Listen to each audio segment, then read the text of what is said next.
Good morning, good afternoon, everybody. Welcome to our webinar today.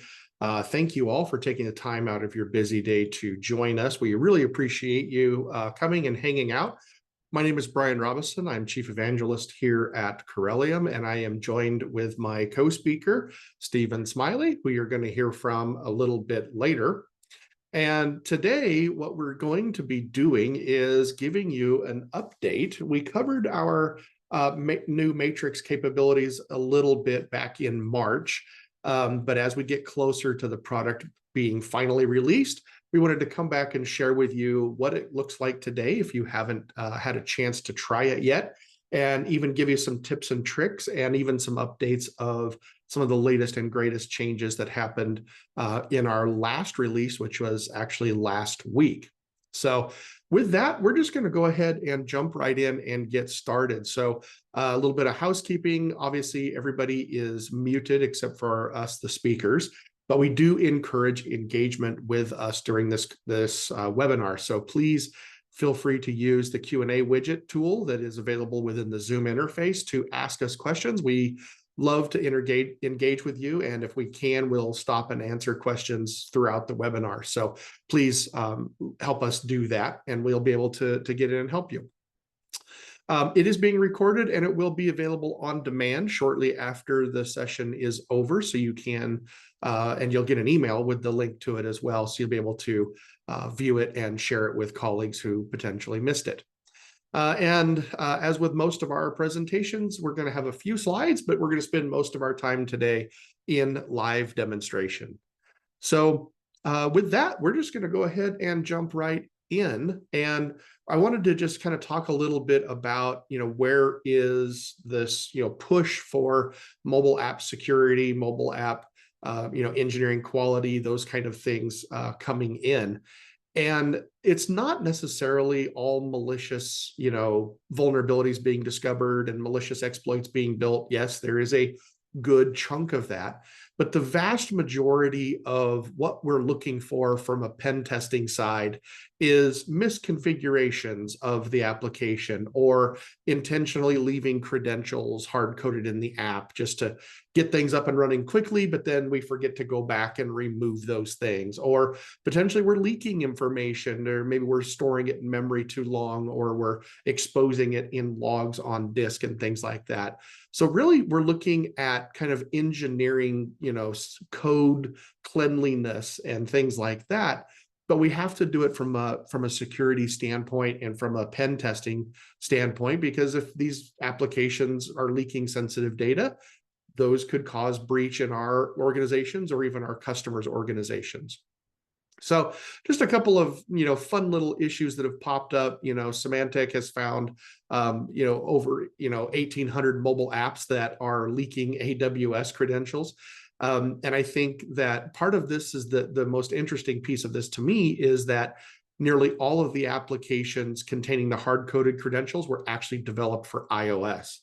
So we all feel, the rumor is that iOS is a safer platform. It's less, it's harder to break out of the walled garden, et cetera, than Android. But we also have, not necessarily the, highest engineering quality sometimes or cleanliness on the iOS side. So again, it's not something necessarily malicious, but it is just, maybe we forgot to remove those credentials or those API keys or whatever they are. And so you also get, SDKs and APIs that have hard-coded keys as well that expose, certain information. So for example, if you use Twilio, I'm not sure if you do, but a lot of people integrate their SDKs. So you get, instant chat, voice over IP communications and things like that through the Twilio SDK. Again, here we're looking at, these tools and these capabilities actually leaking information that can be used to exploit our organization. So as pen testers and AppSec, professionals, we have to absolutely look at these applications, and we have to look at them at a level to make sure that we can guarantee our organizations that there are no data leakage issues with any of the data at rest on the device, or maybe stored somewhere else in the device, or data that is transiting over the air, over the network. We need to make sure that we're not, leaking any information in either of those spaces.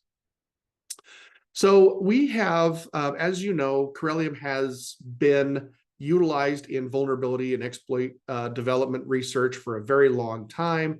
We are also involved in the AppSec community when we're looking at applications, and because Corellium has, the virtualization platform, but it also has a whole suite of tools of instrumentation capabilities, file browsers, network capture with, disabling SSL and TLS, built-in Frida, a bunch of other tools that can be used to do and perform pen testing. But we've also found that what a lot of pen testers really kind of want is to focus more on the really interesting vulnerabilities and less of the checkbox kind of things that have to be checked every time an application is tested. And this is both statically or dynamically. You're going to want to, checkbox types of things. So if we look at what we're doing with Matrix, we're taking all of those different tools that we have sitting on top of that virtualization platform and combining them together into a, essentially a one-click type of a report that you're going to be able to get out of the system that does run through a bunch of those automated and kind of mundane tasks that a pen tester would do. And we look through that for information and yield vulnerabilities or at least findings or artifacts that we're going to discover for you.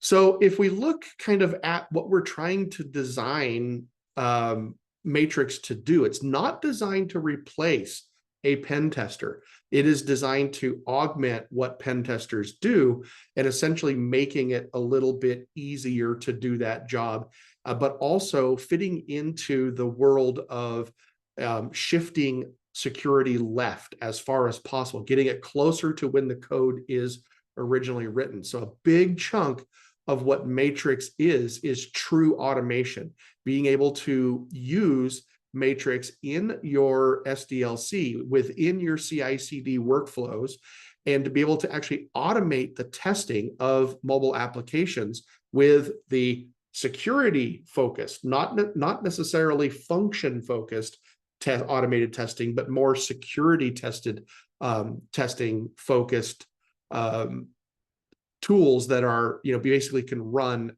like on every nightly build kind of thing. So being able to run mundane pen testing type of information gathering and assessments on a much more often basis versus maybe once or twice a year, as we kind of currently, do in our models of penetration testing. So what I'm going to show you just kind of as a quick diagram here, let's say that a normal pen test over here on the left is generally a 2-week effort of both static analysis testing as well as dynamic testing. And in the world today, in most places, this is a 100% manual type of process. It's people running these things. They're clicking on devices or UIs and running through tests and statically decompiling code and pouring through it and looking for hard-coded URLs or misconfigurations in your manifest or your plist files or whatever you're doing. You're just pouring through it, and it's a lot of kind of mundane-ish type of work, but it has to be done so that we can guarantee our organizations that these apps are being developed correctly and aren't leaking any information out. So what we're designing Matrix to do is to help you with about half of that effort. We're basically combining things that Corellium can do traditionally in the dynamic space, because Corellium is designed to run the application code. We have never been in the static analysis space where we're decompiling the code for you and helping you look through that. We have traditionally left that to other tools like Ghidra or Hopper or IDA Pro, things like that. So we're basically focused in that dynamic. Those are all the tools that we have are dynamic. However, with Matrix, we're now picking up and are able to actually do some of that static analysis as well, as well as the dynamic analysis. So we are actually now, exploding the IPAs and the APKs. We're pouring through them, looking for things like hard-coded URLs, misconfigurations in your manifests and your plist files, things like that, as well as at the same time, as you run the code or your automation scripts run the code and click through the UIs and enter information and send information, receive information, we're looking through that dynamically all at the same time.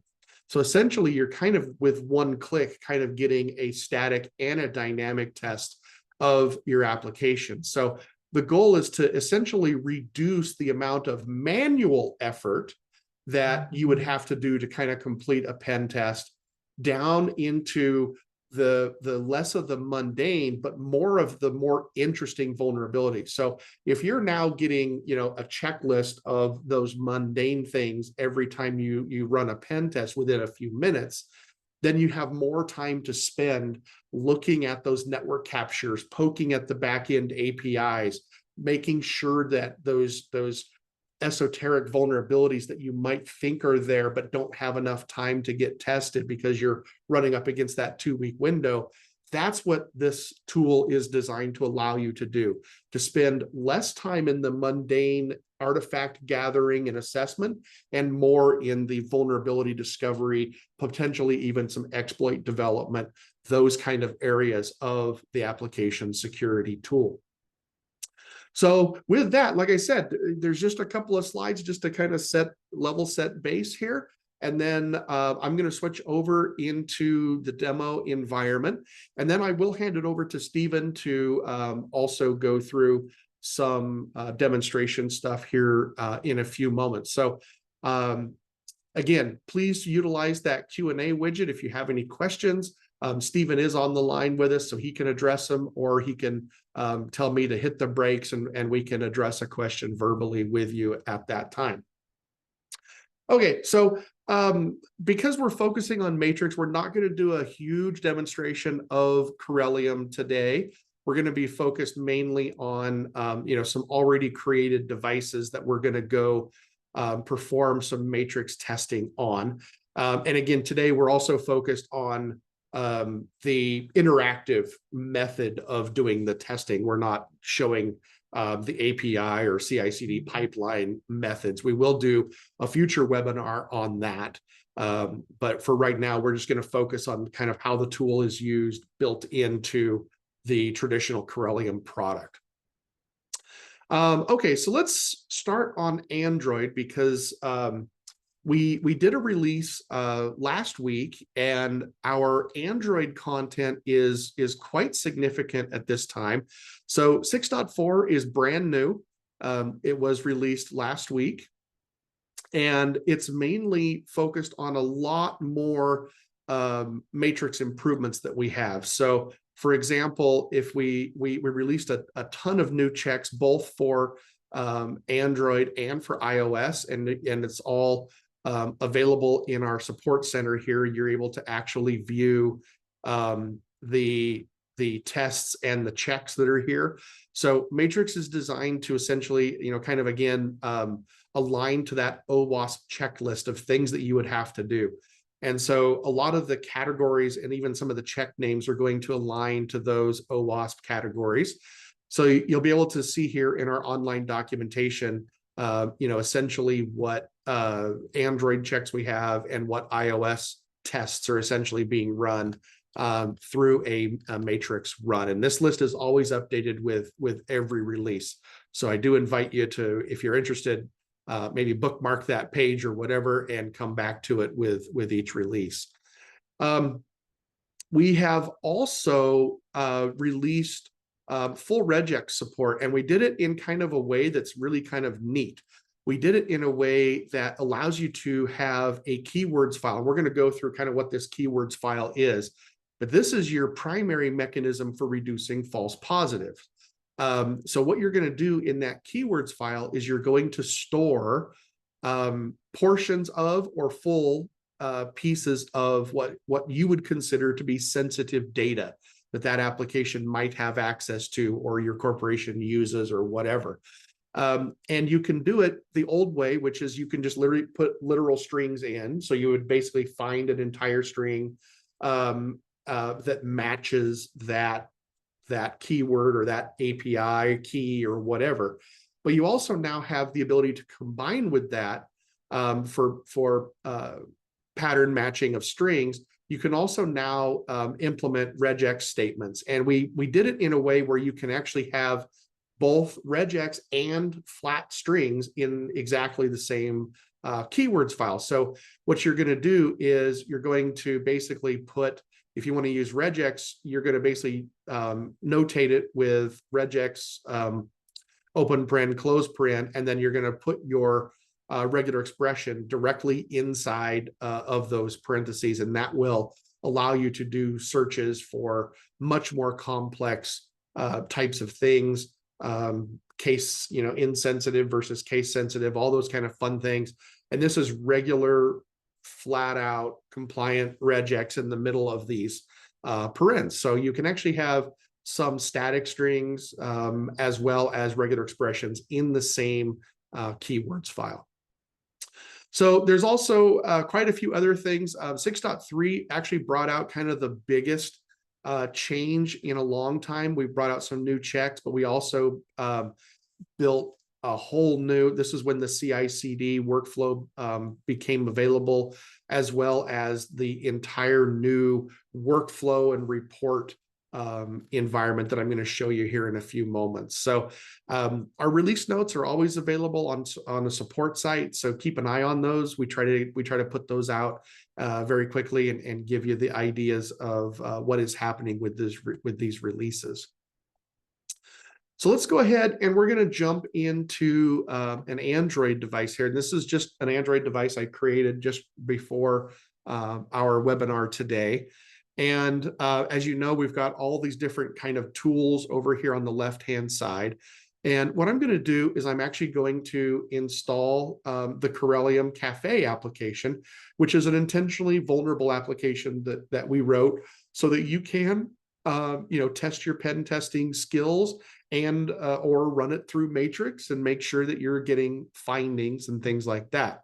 So you can use our built-in app side loader that's been here, forever as part of Corellium to install your app, or even the Matrix tool has the ability to do it when you create a new test.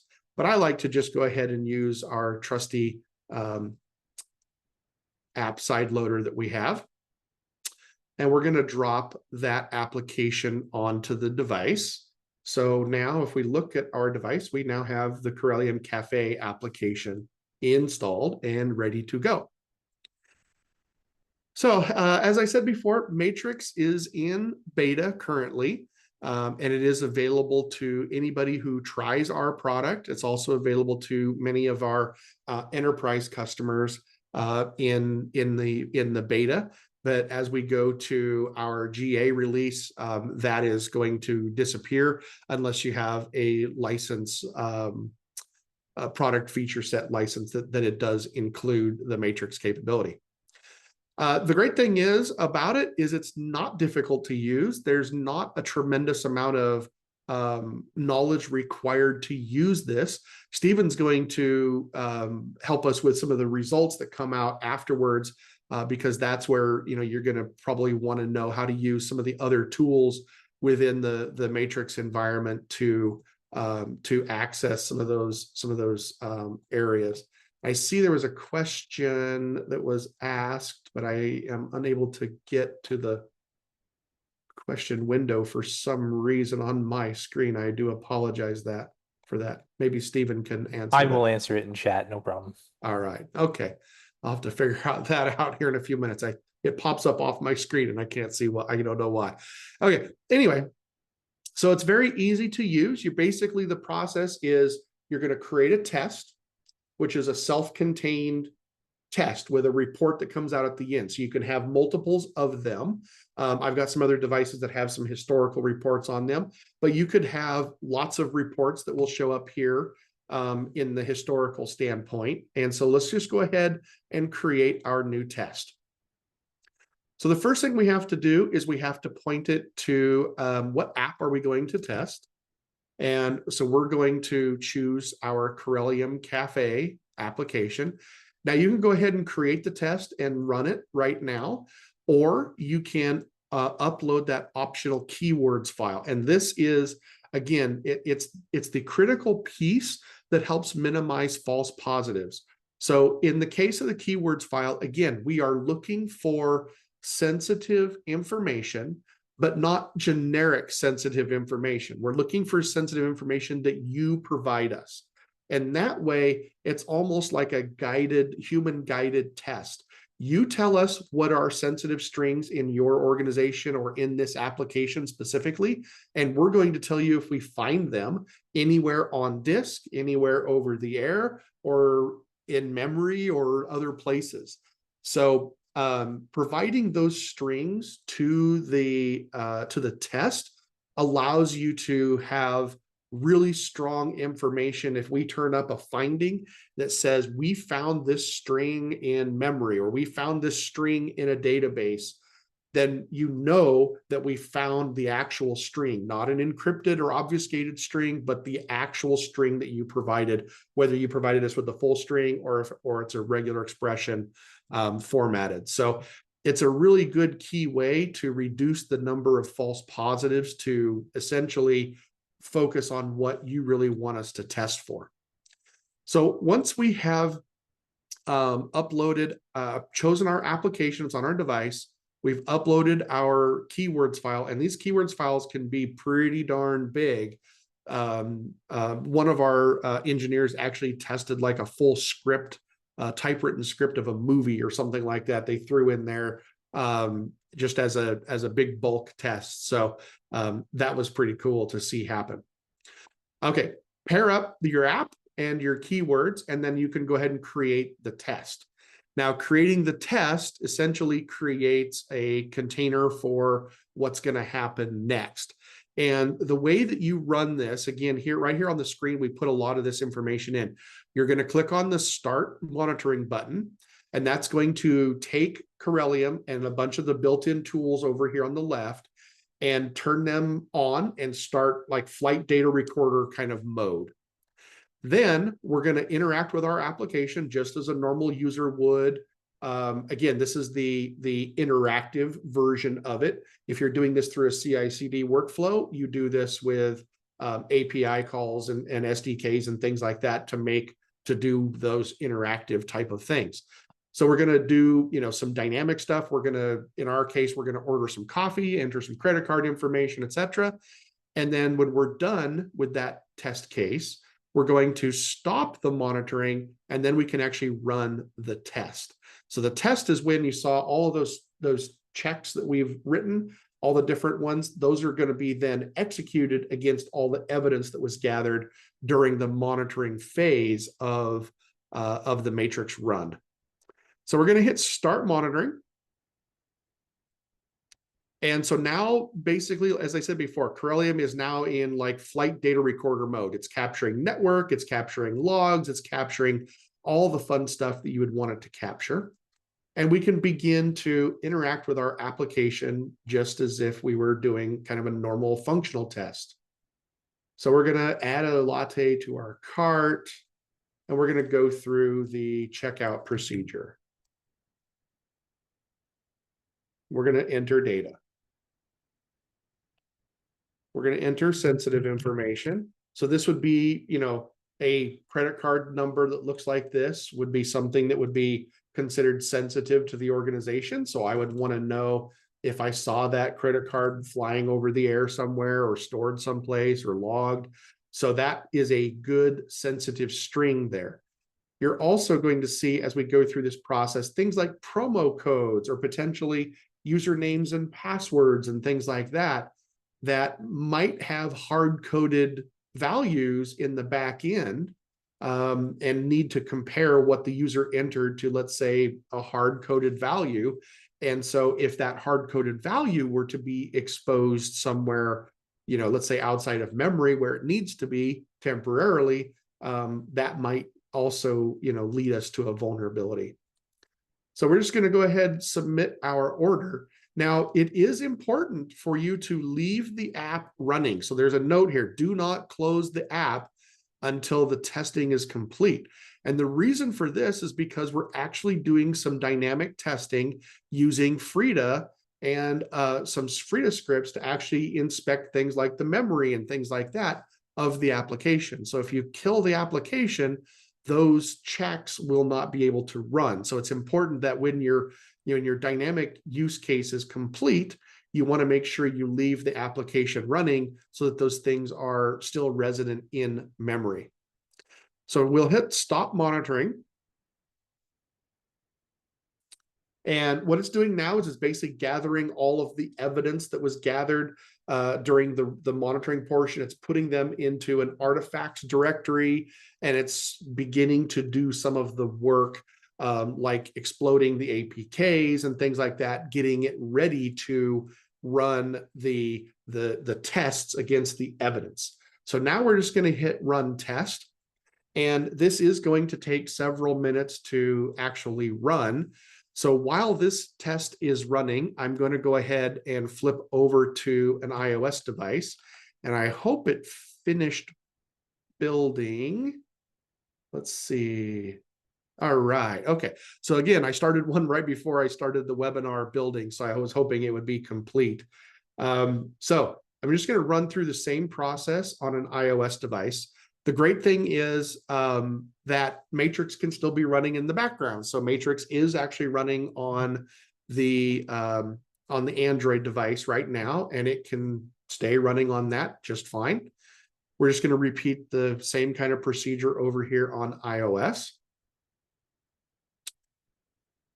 Install the Corellium Cafe application, and same exact process on iOS. This is what's nice about it, is that you don't necessarily have to be an expert on Android or an expert on iOS to execute Matrix. We're going to use the exact same keywords file to run on both platforms.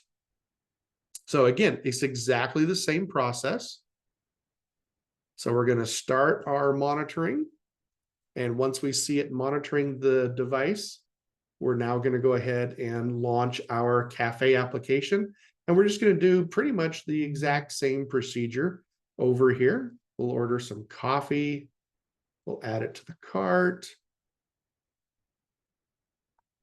We'll test for a promo code. We'll go through the checkout. Again, we're entering, what could potentially be considered as sensitive information. And we'll place our order. All right. Again, we leave this up and running. We'll stop the monitoring here, and we'll wait for the monitoring to stop.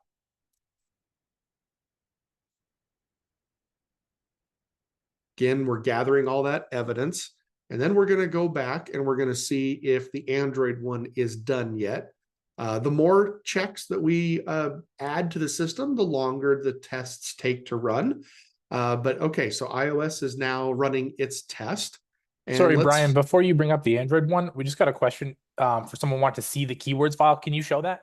Yes, absolutely. So let me see here.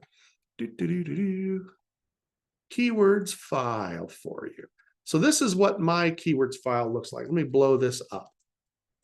So I built my keywords file prior to when we had regular expression support. So I wanted to know if my name was in there. So this is, basically without regular expression, this is what we kind of had to do. You had to put, both, permutations of the name, because it is a case sensitive keywords file. There's the, credit card information, some hard-coded passwords and keys and things like that, email addresses, things like that, that are sensitive information for this application. And we want to know if we're going to capture this information anywhere. So this is what my current keywords file looks like. Now that we have regex support in here, I'm going to go back and put in some of these same strings, but in regex format as well, so you can see them. So you can see how you can collapse a credit card down to maybe just the last 4 digits or whatever your test data is going to be. If it's API keys, you're going to be able to do a lot there as well. So that's what my current keywords file looks like. And that's what I was testing for. And I guess, yeah, so here the iOS report popped up while we were doing that. And just a couple of things about the report, and Stephen's going to go into this a little bit more in detail here in just a few minutes. But basically, you've got some summary information on the report. You've got the number of checks that have passed. So pass in our world means we've run the test and we did not return any evidence that would yield a failure. We didn't return anything. Either the data was within the range or within the proper setting that is required. And you can actually look at these. So you see a past one here. You can actually expand this out here in the UI, and you can see kind of a description about what the vulnerability could be, how it potentially could impact you and your organization, and even information on how to remediate that issue if it is found. Now, right now in this version of the report, you can see here that you can't change the status or the severity. However, you can see the framework here for this. So in the final version, due here very, very soon, you're going to be able to modify these for a report as a finding. So you can change the severity, you can override our severity or override our status even if you want. So let's take a look. We did have 6 findings that resulted in an actual failed result. So we can sort by just or filter by just our failed content. And you're going to be able to see things here, a combination of static testing as well as dynamic testing, where we actually found sensitive values stored insecurely, logged insecurely in memory, all those kind of things. So here's an example of a static. Let's see here. We've got, okay, so here's a static ATS being disabled, etc. Again, what it is, the impact of the setting for you, and the remediation of what it kind of needs to be, and where we actually found the evidence. So it was found in the plist, the info plist file of the application. And this is the current setting that was discovered from that, so that you actually have the evidence here that says, yep, this is actually what was found in the plist file. Again, same with other ones that are static analysis. We're finding, things, these hard-coded strings, for example, that are in some of the settings files for the application.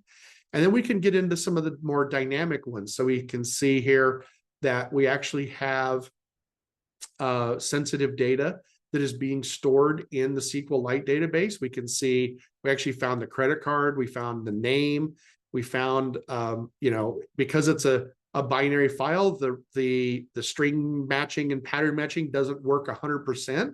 And that's why Stephen's going to show you here in a minute how to use your built-in file browser to actually go grab that database off the device and look at it in a real way. But again, you can see here where we are discovering some of these hard-coded sensitive information, and it tells you exactly where that file actually is, what the application data vault is, essentially the full path to what that file is. So a cool thing you can do here is come over here and grab this path, copy that path, pop into the interactive console, and you can then basically just go directly to that path right here, and you can examine this file if you want on the device's shell, or you'd be better off to use the file browser, download your SQLite database, and Stephen's going to show you that here in a minute. But also, the report gets archived and saved, so you can have different versions of the app will show up here if you use it on the same device, testing date, who it's done by, all that kind of stuff. And you can always call up the reports to look at them. Again, you can download them in human readable HTML as well as JSON files. So if you're going to do something with the data after this, if it's going to fit into some sort of workflow, you can do that, whether you're doing it through the CI/CD automated method, or if you're doing it with the interactive method like we just did, you can still get that data file out that has all of the information in it, so you can use it to create JIRA tickets or whatever you want, kind of in an automated engine. And let's go back and review the Android one. So Android finish, you can see there's quite a few more checks and also quite a few more findings in the Android app. So again, here it's the same kind of layout as the iOS. So you're not going to have to, create two different types of reports based upon iOS versus Android. Again, you've got your ability to sort and filter, so you can sort by your faileds. And again, it's a combination of static analysis. So here are some hard-coded URLs that we found in the Java code, hard-coded URLs, min SDK versions for encryption, all kinds of fun stuff. And then again, we have the findings where we found sensitive values stored insecurely. So we've got a customer payment database, credit card number, and the CVC code, name, all those kind of things. Even sensitive values in memory. So this is where we get into some of the Frida checks that are returning if we can find this information in memory. All these kind of fun things are basically how we're returning these results. But as you can see, again, it's the goal here is to not necessarily replace the real art of pen testing, but to help a lot with some of the really kind of esoteric, mundane, kind of just check the checkbox kind of thing that you have to do as a pen tester. And then you get, again, like all of the passes and things like that. So you can see how fast that was. I think most of you who've done a manual pen test would probably agree that that was probably a lot faster than decompiling and scouring through files for URLs even, or something like that. These are done, this whole set of reports is done within minutes versus hours or even days worth of kind of that mundane type of work. So with that, I'm going to switch over and give this over to Stephen, and I will stay on here to answer any questions. But Stephen, go ahead and take it away, and we'll switch roles for a few minutes.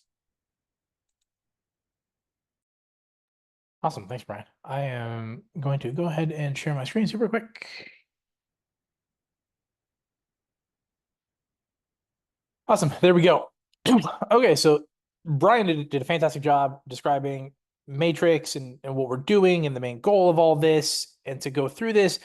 But what I just want to talk about really quickly, I won't take too much time, is what do you do with the results once you get them? So you have this fantastic report. You can print the report as an HTML or as a JSON. You can put that into your own tools. You can triage some of the findings. That's great. But for anybody who's actually wants to action these, wants to go validate them, check for exploits, things like that, what is the next step? And most people, most tools will just leave you at the spot where here are the findings. You need to go procure a device and set up your environment and go through with the app and find the actual evidence or decompile the binary or all these things. That's going to take you a decent amount of time. So what I just wanted to show is, obviously we have the whole platform here. We have the Corellium platform. And for anybody who hasn't seen the platform fully, we have other webinars, or we can do other demos on that and talk about some of those features. But in general, we have the whole platform here with the virtual devices to be able to action these vulnerabilities kind of right away. So one thing I'll show, I already ran an assessment, so I won't run another assessment. Brian already did a great job with that. I have one that's already ran. So if you look at some of the failed findings here, I'll just go through a couple just to show you kind of how quickly some of this can be actioned. So example that Brian kind of showed in his as well is contains hard-coded URLs. So great, you have these hard-coded URLs. It's not always a problem necessarily. We have it as an info severity. Like I said, not always a problem.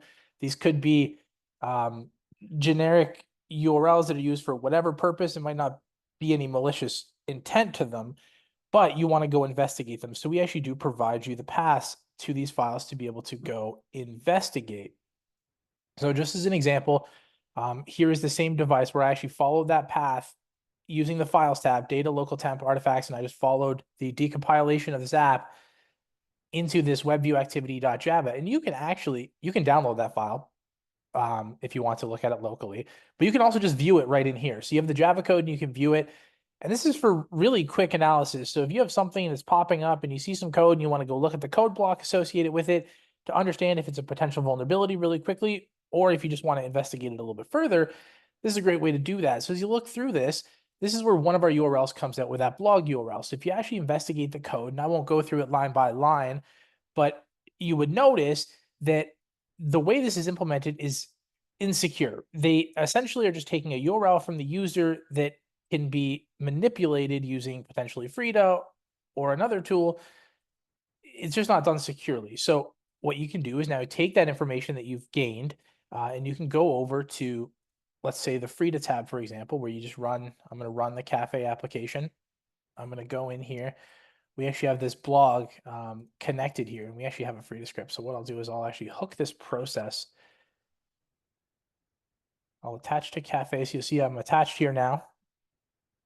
And then I'll go over to the scripts, and I have this script called webview.js. So if you actually, you can actually view this and edit it right in here if you want to as well. But what this does is actually hook that class and that activity, and it actually modifies the URL to something. It could be malicious. You could navigate somebody to another login screen where you're tricking them to enter their credit card or any number of things. But I'm going to go ahead and execute this. It's going to prompt me for, do I want to do that? I can say yes. And then what's going to happen is if I actually navigate to this blog URL, if my app doesn't crash, it will load up the malicious URL. So for me, it's just a YouTube video, but in general, that could be anything, right? That could be a malicious login or something like that. And in mobile, you can't really see whether it's, HTTP or HTTPS, without looking at the backend traffic. So you don't really know. Somebody could have redirected you to a malicious login that looks the exact same. They're going to get your credit card, something like that. That is entirely possible. So let me go back to my report really quick here, just to see some other findings and some other possibilities. So that's just one kind of option when you're looking at like Java files, for example. There was a question that came in for the remediation. I can share that after, so I can message that. Brian, if you just want to type my email in that as the answer, and then if you could just send me the question, I'll respond to that. You got it. Awesome. Thank you. So yeah, scrolling through, if we have, if you look down, there's obviously a ton of vulnerabilities we're going to go through. I'm just going to look at a few here. So intents vulnerable to redirection. You have something like this where you have a secret activity. Now, again, there could be very common activities, normal activities. You'll still want to test them. That's as part of any pen test. You're going to be testing those activities to make sure that, it doesn't get you to a secret part of the application. It just launches the main part of the application, what have you. So in this case, you've got something called secret activity. Well, that's interesting. So you definitely want to, check that out. So that's something you can go in, and obviously we have the console and we have some abilities to be able to do that. So you can actually use Activity Monitor to start an activity. Cafe. And then I'm just going to paste in the secret activity path that we just found from the report as well. So what that'll do is that will actually start the intent, and you'll be able to see in the application, I now have this secret admin portal, which, by the way, in the application, there's actually no clickable link to get to this. The only way to get to this is via that activity. But you have a list of every credit card that was entered in that application for the history of that application until it essentially gets deleted.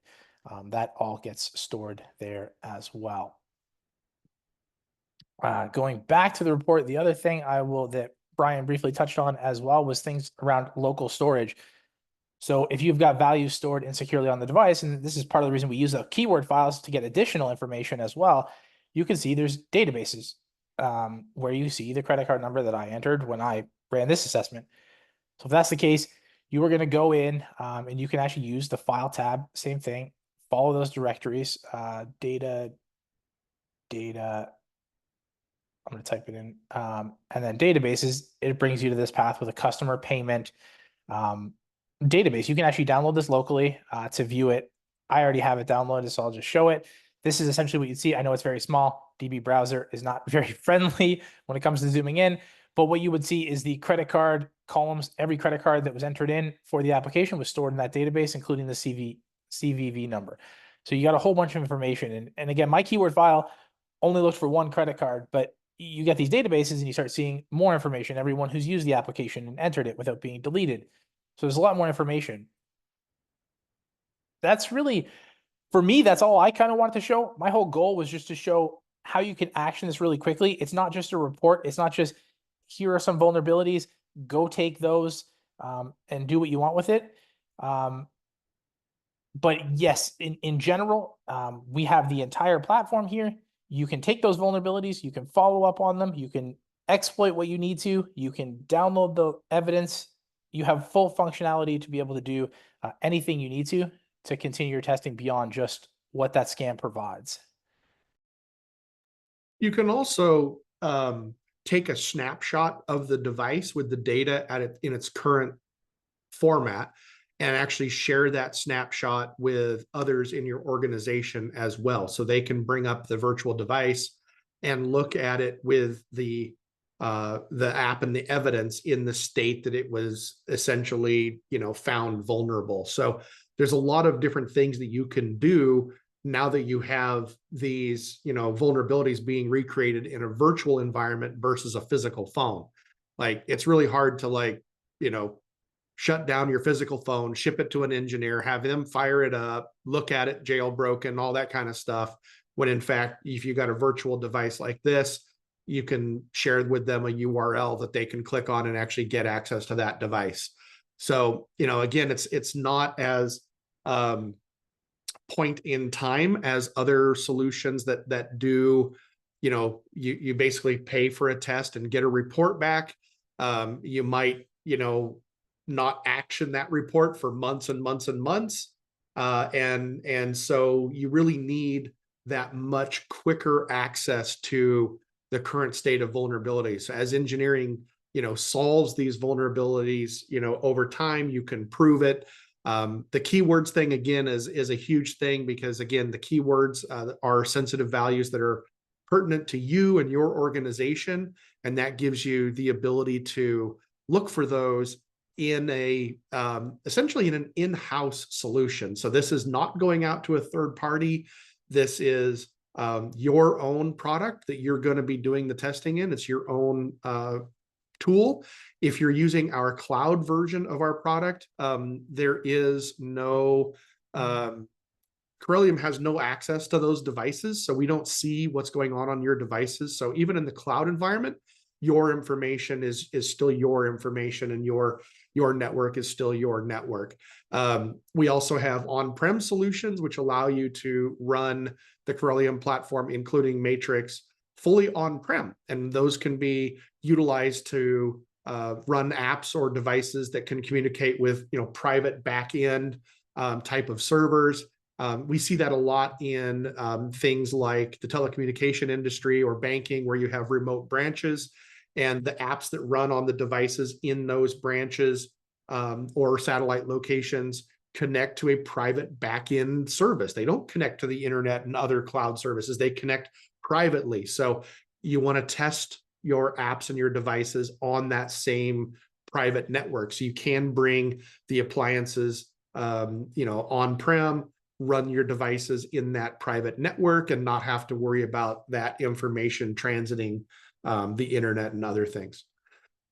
So really, we wanted to make today's content relatively light. Stephen and I are here to answer any questions, but if anybody has any questions, this is the time to kind of address that. If you have any questions, please feel free. We're here. Again, we can, address typewritten questions. Otherwise, this is pretty much the end of our content today. We wanted to make it relatively light and easy to get through. I don't have Stephen's information on the slide here, but if you have any further questions, feel free to reach out to me, and we can get you more information. We can get you set up with our sales team if you're interested in trying it, looking at it, playing with it. Talking with them about what it takes to get it, all those kind of fun things. we'll be happy to direct you to the proper places. So with that, if there are no further questions, we're going to go ahead and adjourn today's webinar. Oh, good. A question did pop in. Stephen, what about false negatives? Yeah, it's a great question. I'm just sort of reading through. Will it miss some of the checks occasionally? Trying to get check confident can be on the output. Absolutely, it's a fantastic question. There's always, I think, going to be the case where there is going to be a small number of false positives or false negatives. Our goal right now, and part of this beta and what we're doing, is we're just trying to put this matrix tool through its paces, through a number of applications, and we're constantly tweaking it and tweaking those checks to make sure that they're as robust as possible. And obviously, the addition to things like the keywords file really help us out with, potential false positives, especially. But on the false negatives, there's always going to be cases where you're going to get, it is potentially going to happen. But again, it's just for us, what we're trying to do is, again, just run it through its paces, make sure that we can run as many apps through, get as many results through. We're reviewing those results to try to lower those numbers constantly and improve the checks that we do have. So more than happy to kind of work with you guys as you guys run through some applications and get some of that data and figure out kind of where you think some things are hitting and missing. Yeah, in most cases, I would echo what Stephen is saying, but in most cases, what I would say as well is that if it's a false negative and we actually are looking at it, I think, that potentially would be a bug in the actual test itself in a lot of cases. Maybe we're, doing something as we're looking through the evidence, not finding the full pattern that you put in, or truncating it somehow, or missing it. And so I would look at false negatives as potentially an actual product issue that we would want to work on and get fixed with you. So if you do run a test and you say, I know there's a vulnerability here, and you've got a corresponding check that should return that, that's important for us to know. So please, if you do run into that situation, get with us, get with our support teams, and we'll debug that with you and figure out, is it a check problem? Is it something else? And we'll see what we can do. But there will be a few of those, false negatives that I would say that potentially would be on our part, basically, as we don't have every type of evidence that are going to return from that. So again, like Stephen said, thousands of applications are going to have different ways of storing evidence in different places that we haven't been able to look through yet. So sometimes I think the false negative would be a bug. Extending matrix with custom checks is on our roadmap. There's a few things, and Stephen might be able to kind of go through a couple of things as well that we're going to be doing. I did show you kind of what we have in there as kind of a container for modifying the severity and the status of but that's only in the report. So we are looking at the ability to for you to create your own custom checks, for us to provide checks and content faster, maybe even someday, a community of people who write the checks and content for it. But the ability to make and run tests with custom checks is on our roadmap. We're looking at it and sizing it and trying to figure out where it can fit in. We've got a few things that are going to come ahead of that, but it's definitely a known thing. So thanks for that question.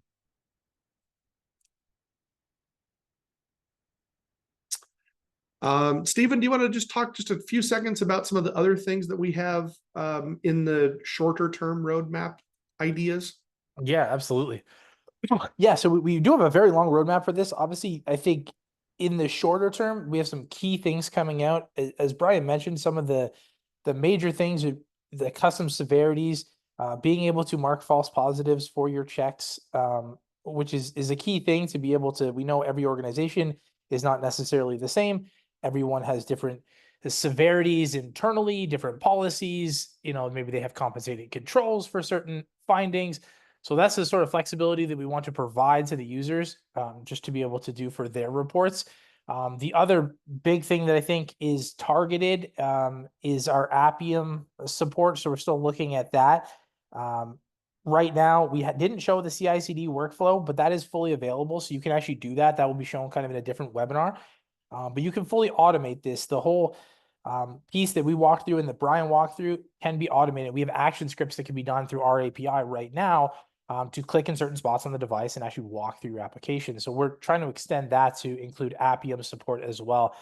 That'll be a major target for the report. And then beyond that, those are the kind of the major things we're focused on right now, on top of obviously adding more checks and additional vulnerabilities and different report data.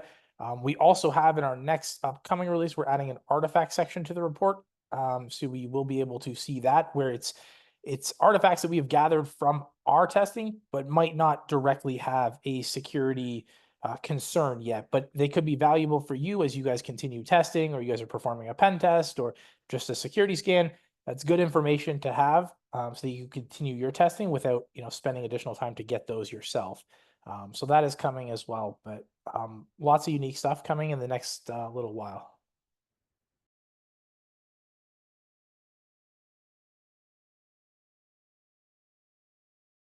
I had a question pop in, just reading through it really quick.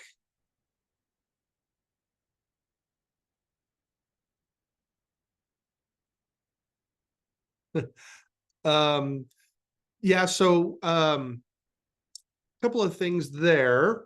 Yeah, setting up with MobSF is somewhat difficult with virtual device versus local device.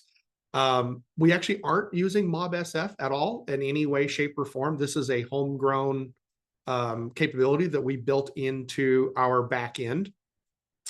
So yeah, MobSF can be somewhat difficult, but this is we're not using anybody else's products. I mean, obviously we have Frida and things like that built in, but we're not using anybody else's static or dynamic analysis test scripts, etc. So you can still use MobSF if you wish with Corellium. There's a support guide on how to make it do that and work that way.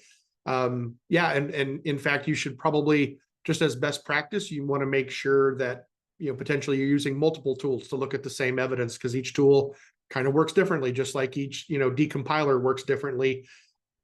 We might turn up different results. So thank you for the comments on that, and just wanted to point that out, that yeah, we've written this thing from scratch, which is pretty cool. And Stephen here has been instrumental in actually creating a lot of the content and the checks, as he's a professional pen tester by trade and part of our team here. So I want to thank Stephen for working so hard on basically putting his brain into those checks, especially in the remediation and the impact. Those sections are essentially written by Stephen and other pen testers to be used by pen testers. So it's good stuff. All right, we are at the top of the hour. We're out of our allotted time. Do really appreciate all of you hanging out and watching today. Thank you for attending our live webinars. We do these live so you can see us, and you can see us do all the mess ups on screen, which is always fun. But we do thank you for taking the time out of your day.